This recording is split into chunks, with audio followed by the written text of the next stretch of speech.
Welcome to ABL Hot Corner, the show that brings you all the good stuff from around the Australian Baseball League.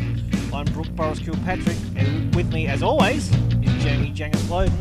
And tonight we're talking playoffs, baby!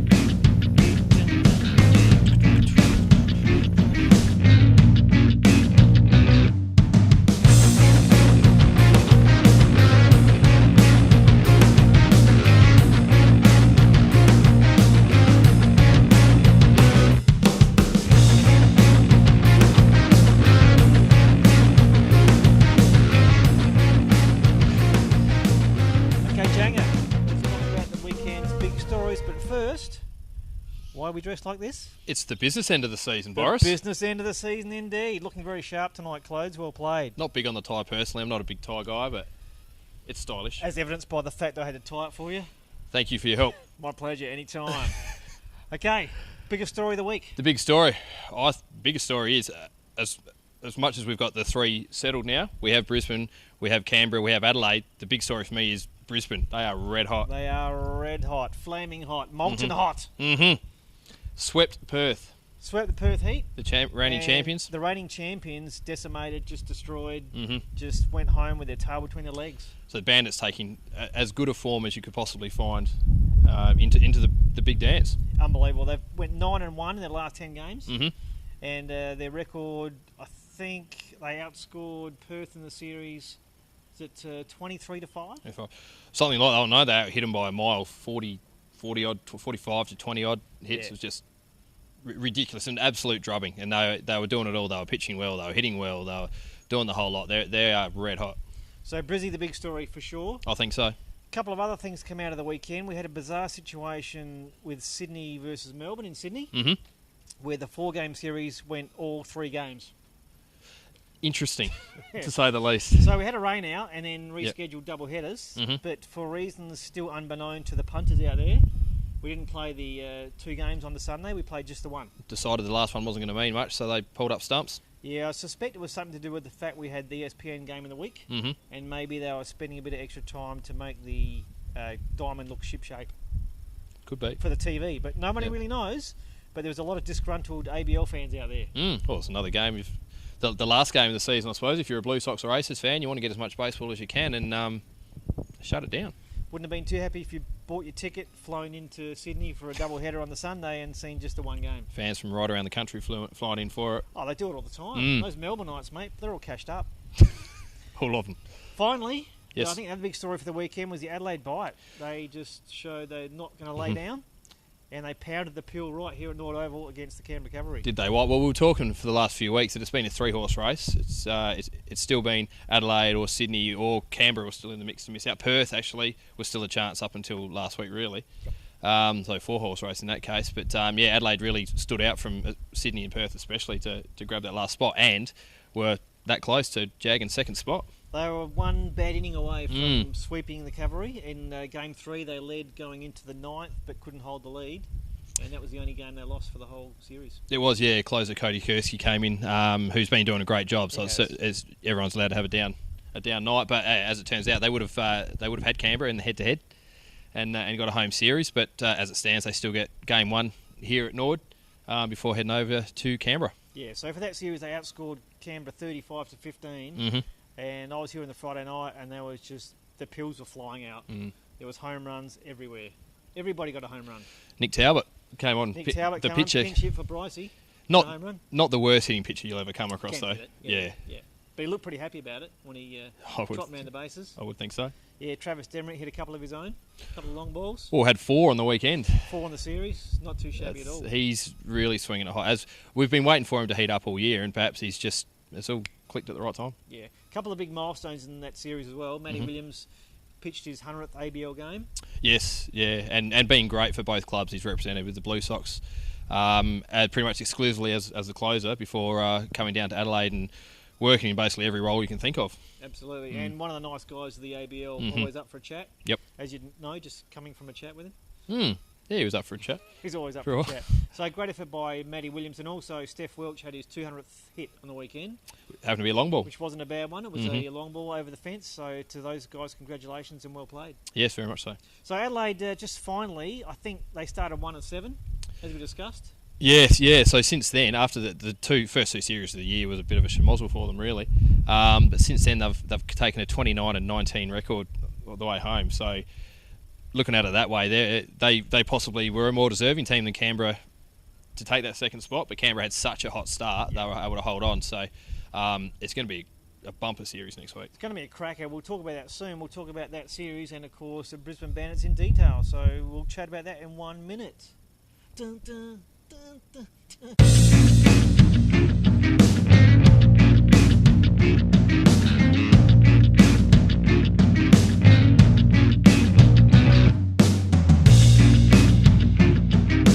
Claude, before we start talking about the Adelaide-Canberra series, let's have a little bit of a chat about what Brisbane have achieved so far this season. The Mighty Bandits. The Mighty Bandits. What do you got? Give me some numbers. Well, a 37 and 19 record for starts. We're saying about how good Adelaide have been on the run home with a 29 and 19. Just add another 8 wins to that. Yeah. That's how dominant they've been. And right across the year, we've spoken about how Canberra early were just unbelievable. But Brisbane kept with them and just slowly wore them down and have gone off. And the Bandits now, they get all three, obviously, championship games at home. Massive. Where they have gone a lazy 23 and 5. That's, I don't know the records, but that's got to be one, doesn't 23 it, and surely? 5 at Holloway Field. So for any team, Adelaide or Canberra, that gets the right to go up there and play, got to be on your game because they have been dominant up there. And their last 10 games, they're 9 and 1, having obviously swept Perth, as we said last weekend. Yep. It's going to be a tough ask for whether Canberra, Adelaide, whoever it is. They're doing it all. Their team batting average is 280, leads the league. They just shaded Canberra at 279, and Canberra held that lead comfortably a little while back. Well, they were leading everything. They were They've leading been run down. average runs, home runs, they're tied with Canberra now. Canberra were streets ahead in the home run chase early. 60 apiece, Yeah. so they can both leave the yard, obviously. But obviously Brisbane's pitching's been the pick of the league. Yes. Oh, you look at they've had Jarvis, they've had Teasley, and now throw in Travis Blackley now just as a little late season addition. That's It's crazy. unbelievable. He was good on the weekend Blackley too. was unbelievable. 9 strikeouts on the weekend. So they're going to throw Teasley, Jarvis, and Blackley at you. They're just sitting back right now, going, we're ready. We're ready to go. An 8-game winner, a 7-game winner, and a big leaguer. They won't really be too fast who goes up there, I don't think. No. They'll be ready to roll. And obviously their bullpen's as good as anyone. When you got Ryan Searle at the back end that can throw 3 or 4 if he needs to. They're going to be real tough. Interesting too, Justin Erasmus, who's been starting for them, has pitched really quite well of late in a starting role, and he'll just go into that pen and just slot in there He's a and long guy. throw some quality innings when required Yeah. to get to Green, Searle and these sort of blokes. Yeah, big Matty Timms. But Matty Timms? It's just such an all-round team at the moment. The starting, pitching, the bullpen, and as we said, the hitting's ended up leading the league. You've got we look down their lineup with Unroe, with Williams in the 3-hole. He would probably be favourite for MVP out of him and Petty, you'd think. I still think Petty. Look at the numbers overall. We'll talk about that a bit later. We'll go into some numbers as far as the hitters go. But I still think Petty might have him shaded. But you'd have a case. Yeah, you'd have a case. So a few blokes, and Williams certainly one of them. And then you work your way down still. You got Lutz, you got Bennett, who's come in at the end of the season just hitting homers at will, and of course Mitch Nielsen, who's had a massive season. He has. He really has. It's been his best season by far in the ABL. You got the old stalwarts, Sutherland. You got Campbell as well. There's a lot of bats they can throw at you. Battaglia doesn't mind hitting one out occasionally. Yeah, that's it. They've got a lot of power in that lineup, but also speed at the top as well. So that's such a well-rounded roster. Absolutely. Team ARA was like 3.53, which was a long way ahead of the next best, which is Adelaide at about 4.3. So talking run a game nearly, aren't you? Yeah, and in that scheme of things over that period of time, they're so far the team to beat. It's not even funny. Yeah, I think so. And that home record that we're talking about, yes, they're a great team whether they're home or on the road, but facing them at home up in Brisbane is going to be a very tall task. Absolutely. But baseball's baseball. You never know. You've got to play the games and see what happens. Yeah, well, that's right. And it's happened before last year. Adelaide looked like the juggernaut that was going to take it home, and Perth came down to Cooper Stadium. Yeah, exactly. It's just, obviously the first year Perth hasn't done a Perth. Yeah, well, it's a bit refreshing for the other teams, I guess. Yeah, you give everyone a go. Give everyone a go. But yeah, Brizzy, Holloway Field, the crowd's going to be going nuts up there. It'll be huge. It'll be a great place. So if you're in Brisbane, get your tickets now. There won't be able to hold the lid on it, mate. No. I think. Waiting a week to play. Going to have a different commentary on the TV though. Dave Nielsen won't be up in the box this year. Probably not. Well, Probably not. He Well, could. unless he gets an early shower, you never know. He's not adverse to having a bit of a... He has bit done of that a say. before. Doesn't hold back. No. Okay, so let's talk about Canberra versus Adelaide Mm-hmm. and where those teams are at. I mean, obviously just played the series here at Norwood. Yep. Adelaide did pretty well in that series, but you look overall, Adelaide in Canberra, where they'll be playing 2 games, so it'll be Yep. Friday here at Norwood Oval, Mhm. and then the Saturday night, Sunday afternoon in Canberra Yep. at Narrabundah. Mm-hmm. Adelaide in Canberra went 1-3 this year, so haven't had a great time up there. It makes things pretty interesting. Yeah, well, Canberra came down here for 2 series and they 3-5, so there's really a bit of home cooking for Yep. both teams. So 6-6 split, 6 each for the season. Mhm. It's pretty hard to split them, isn't it? yeah, so it makes for a huge game one. Obviously, Canberra hold the advantage with 2 home games, but if Adelaide, we assume Stephen Chambers is going to start that You'd game, think who's so. been really good. If he can put in a solid start and jag that game one for Adelaide, put the pressure on Canberra to have to win both home games. Yeah, that's exactly what they need to do. Well, I think that's their only way, because it's going to Yeah. be really tough for them to lose game 1 and go over there and take game 2 or 3. Yeah, game 1 here is going to be just massive, isn't it, Mhm. really? I mean, it'll be Chambers versus Grenning, you'd think, because Grenning's been the number 1 I guy. would assume so. So you think they'll go head-to-head. You know, I mean, Grenning's a stalwart. He's Mhm. he's been around the league for a long time. So it'll be a quality game. Well, you'd think, looking at that, you're thinking a pitcher's duel, but then you look at the 2 lineups last weekend and it was just scoring city. So Both teams have some power. Oh. Canberra, like we said before, 60 home runs. Adelaide 51, I think, so not too Yeah. far behind. And as we saw last week, the balls can fly to here. Even Mark Wick banging a couple out in his last couple of series here. yeah, well, he's been hitting strongly all year, but without the Power's real anything. power. Yeah, he was and getting on base, singles, doubles. now it just goes with the lazy opposite field salami. Hit the salami and then hit another home run to go with that. That's a So good he's measure. going to be obviously a massive spark plug for the Adelaide team. Yeah, very much so. Yep. We speak about Chambers and Grenny in game 1. Game 2, you would assume is going to be Josh Tolles, who's come out of the bullpen for the bye and has it's been been incredible. lights out starting lately. And Canberra, you would assume Stephen Kent, who Kent. just keeps striking guys out lately. Yeah, so once again, another really good battle. Mhm. Joshy Tolles has been nothing short of sensational since going into the starting role for Adelaide, because they really haven't had the prime starters that some of the other teams have got. Well, they've tried so many guys, whether it be local blokes or one of the imports that they've brought in. They have really had a roller coaster ride with the starting rotation this year. But Yeah. since I think it's 3-4 starts now, Tolles he's made, and he's nailed down his spot for sure. Absolutely. For the third starter this weekend, there's big rumours going around that it's going to be Talbot's going to be the third starter and not Matt Williams. Matt Williams working out of the pen. That's the word on the street, which I guess adds a bit of flexibility, because he can work as many innings as you like, or he can come in. He's got that closing experience, so he can do anything.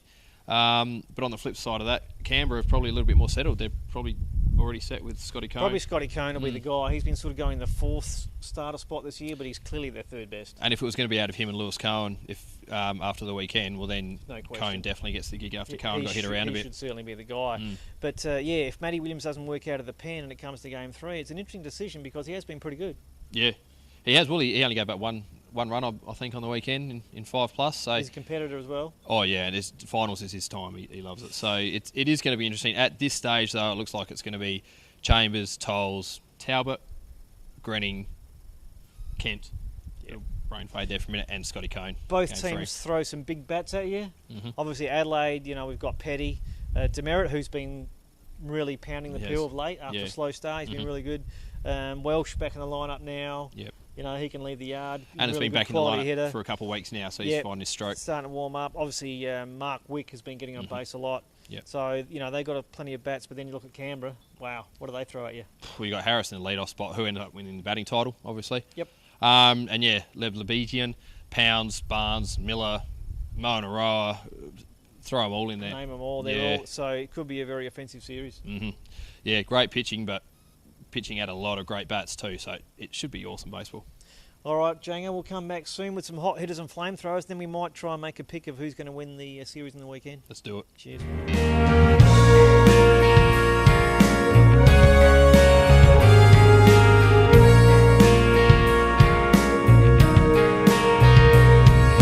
All right, Boris.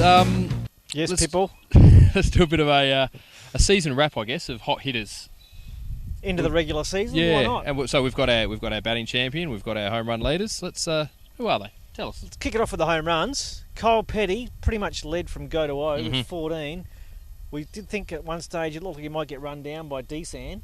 But, Well, he kept hitting a couple of game there for a while, it seemed. so Petty 14, Mhm. Desan hit 10. Yep. Our man Justin Williams hit 10. Yep. He's had a strong finish too. Absolutely. And Couple speaking recently. of strong finishes, Mhm. Travis Demmer out of nowhere.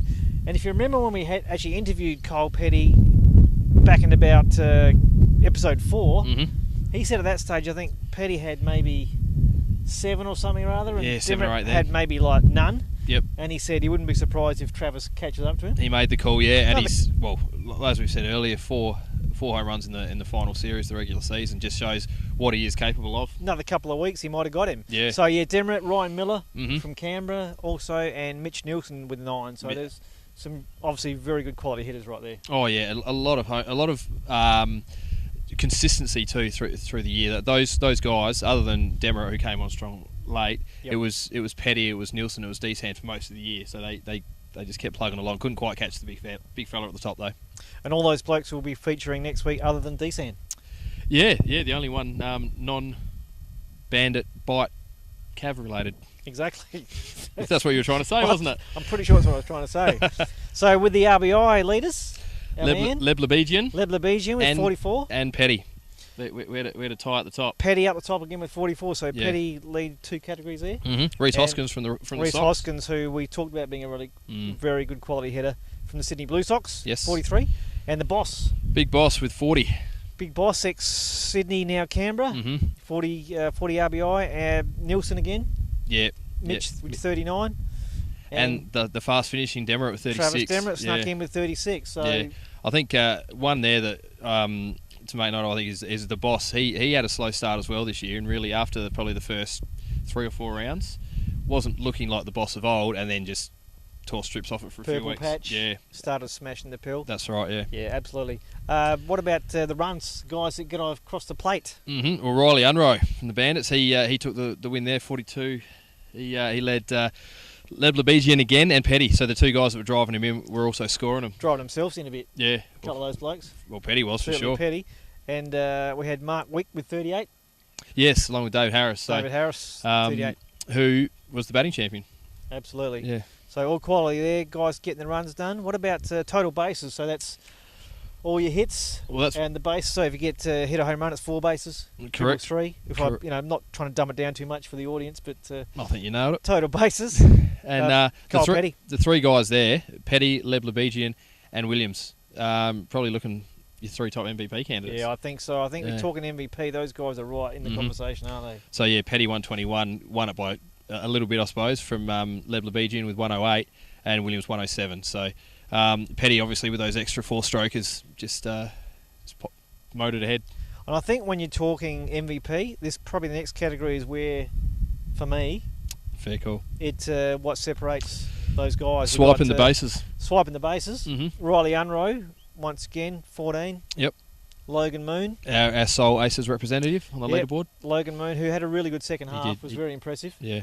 12 stolen bases for Logan Moon, but who else had 12? Your man Kyle Petty. Kyle Petty. Which, you're right, when you're talking MVP votes. I mean, Williams also did steal bases. I think he finished with 8, 9, 10 around there. I can't remember off the top of my head. But, yeah, I mean, Petty's right up there in all of the categories. Pretty so, impressive for a yeah. guy of his size. He's a huge man. He's a very very tall guy. When Yeah. you see him close up, he can, but he can motor. Mhm. He's got those wheels. Obviously can, yeah. Batting average finally, as mentioned before, David Harris. Yep. It was a close race in the end. 346. But a guy that was really impressive all season Mhm. for Sydney Blue Sox. Yep. Terence Trent D'Antonio. He was. He well, kept them in pretty much in the mix until the last couple of rounds. Well, if they were missing D'Antonio Him and and Hoskins, it would have been lights out a lot earlier in the year for them, I think. So it was a really good race for the batting title because you had Harris in the end at 346, D'Antonio at 344, and Williams at 342. Yep. So really, those top 3 could have moved anywhere on that last weekend. Absolutely. So, I mean, the good news is for baseball fans, Mhm. you look at the guys that are sort of MVP candidates amongst those, they're pretty much all playing in the next couple of weeks. They are. We're going to So see. you'll get to see them again. We'll see a lot more of them. So My vote's MVP if we're looking at that. Yep. I'm finding it hard to split Penny and Williams. I actually would still go Williams by skin of your teeth. I'd take Petty, but I Yep. I could certainly see an argument for both. Agreed. I think someone just got given out. I'm not sure what happened there. We'll talk flamethrowers shortly.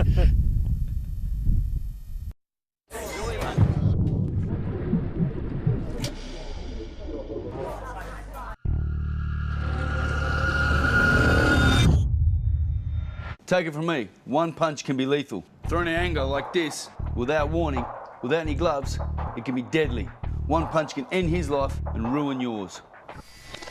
It takes grunt to throw it, it takes guts to walk away. So, Janga, Yes. let's talk about some pitches, some flamethrowers for the season, for the regular season. Starting off with the wins. Who got the most wins? Well, we had a tie. Stephen Chambers from the Bite and JJ JJ. from the Bandits. Jason Jarvis. 8 each. Not too bad. Oh Not no, too shabby. both those guys. Both have been consistent as anything all year. Pretty much Chambers has been going. He's been the game one guy. I think almost every series, all but one. I think perhaps. Except that one, maybe. Yeah, and Jarvis has been sort of game 2 or 3 guy. He's a horse. Yeah, He's an absolute horse. so both those guys are 8, and the other Bandits horse, Rick Teasley, came in with 7. So just missed out on the trifecta. Yeah, sensational. All quality pitches. What about strikeouts? The guys, the flamethrowers. You love the guys with the strikeouts. Yeah, bloke from And Perth. You love the guy that strikes out the most. Edwin Carl came home with 85. He had a pretty solid start the other night against Brisbane. Not outstanding, but he, all right. So he took the lead there with 85 from Brian Grenning. 83. Real solid season. Like, I think Carl's probably put himself in a bit of a spot that, might have a bit of resume to take back with him to the States. Yeah, well, you look at the first half of the season, especially. He was unbelievable. And but yeah, still did enough to hold on. Like I say, from two strikeouts more than Brian Grenning from the Cavs, who also had a huge start. Tailed off a little bit there in the middle, but has been strong again late. And his teammate Steve Kent, which is a couple of big guys coming up for the series this weekend. Yes. So how they pitch will probably determine pretty much how Canberra go. Their bullpen's been a bit shaky, as we discussed. Yes. So there's a fly that's just killing me here. The bullpen for Canberra's been a bit shaky, so the starters, it's massive for those guys to have good starts. Well, Stephen Kent on the weekend is in good form. While they didn't win the games against the Bite, he struck out, I think it was 12 in 6 innings. So he's taken some form into the series. Yep. And Jason Jarvis again just snuck in there with 69, just behind those top 3. Lucky bloke. All right, what about saves?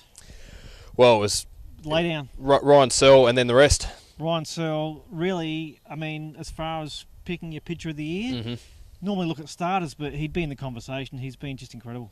Well, he's thrown probably 30 or 40 innings less than some of these guys, but they've been 40-odd dominant innings, 17 saves. Yeah. Next best was Cody Kursky from the Bite with 11.